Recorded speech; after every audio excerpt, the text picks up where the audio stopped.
ride para kay FPRRD. Alas 7 hangtod alas 8. Sa mga gusto mag-zumba din ha, may araw kita zumba sa Mitsaya Plaza. Zumba kung tatay dito. And then from 8 a.m. down to 3 p.m. ay magkakaroon ng local artist group performers, testimonies, t-shirt printing, paintings at tattoo sa ating Mitsaya Plaza. And alas 3 hanggang alas 5, Solidarity Walk and Unity Ride sa may 7-Eleven SCC Quezon Avenue. And alas 5 ng hapon hanggang alas 10 ng gabi is the Prayer Rally and Unity Concert at the Mitsaya Plaza. Diba? Bongga. Yan ang magiging activities ng mga gustong pumunta ng mga Mitsaya-penyos natin or kahit yung mga karatig municipalities natin. Kung gusto ninyong makisaya sa activities na gagawin this coming Friday, March 28, 2025. And that is also the 80th birthday ni Tatay Digo. Kaya kung gusto nyong makisaya, gusto nyong pumunta, pwede po kayong pumunta. More reminders and kung ano pa man yung mamaya aking i-announce dahil may mga reminders po ang ating mga organizers sa mga gustong sumali at pumunta sa darating na BF. Kay Ma'am Nerissa Joy Urocatanos, maayong udto. Kay Ma'am Vanessa Akbar, isang magandang araw ng Lunes DJ, isang magandang araw ng Lunes indeed. Kay Gina Espinosa, good noon. Kay Ma'am Kimberly Emperado, hi, good afternoon DJ. Kapaspas ba sa Lunes? Kita, uy, ang Domingo, maraming 5 minutes. Kay Erwin, mayong uto DJ, pa-shoutout watching from Piggawayan. Salamat DJ. Dagan po kayong salamat sa atong mga Piggawayanons nga naa din ha sa ilang mga panimalay nga tune in sa atong programa maayo. Ayan o, ganail eh. Kay Ma'am Sherry Campolo Semblante at Idana mayad gid nga udto. Salamat kay mainit gid nga Lunes. Mauga na gid nila bahanta karon. Puno gid ang halayan. Thanks God sa good health always. I love you mga kamax. Yes, ngayon lang ata tayo binisita ulit ng ating Mr. Sun. Munang ingon gali nila nga samtang naapay adlaw panglaban na mo.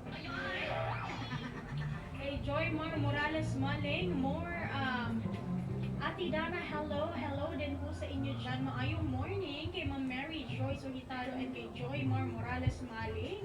Kay Manong June, pa-shoutout DJ. Ang bilis talaga ng panahon noon. Noon, hinahangaan lang kita. Ngayon, minahal na kita. Sino ba yung minamahal mo? Ganun ka bilis ang panahon. Kung unsa man niya kahigugma sa una karon murag dili na. Kung gano'n mo ka-feel ang pagmamahal niya noon, ngayon ay hindi mo na nararamdaman.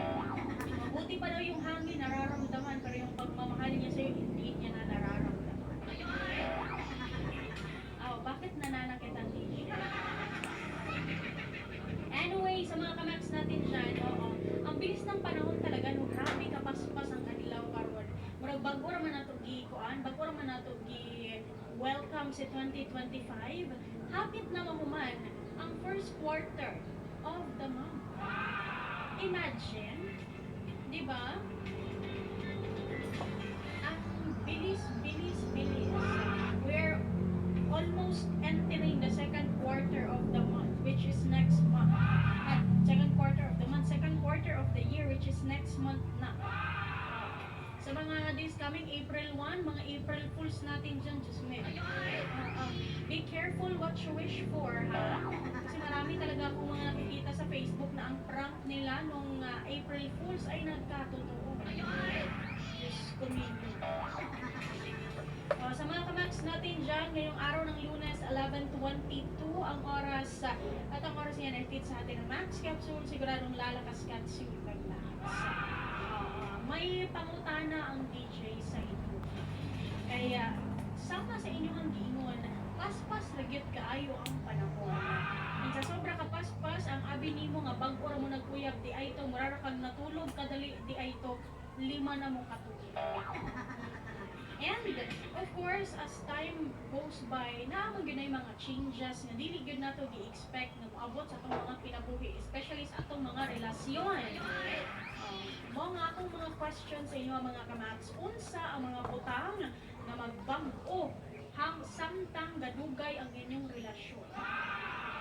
Ano yung mga bagay na nagbabago habang tumatagal ang isang relasyon? Oo, may mga nagbabago nga ba talaga?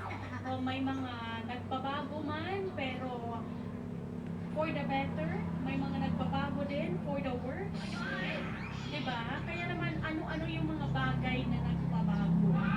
The way he treats you, nawala na ba yung kung dati ba ay grabe, consistent, magbigay ng flowers, tas karon bisag dahon, digid kahatang, oh.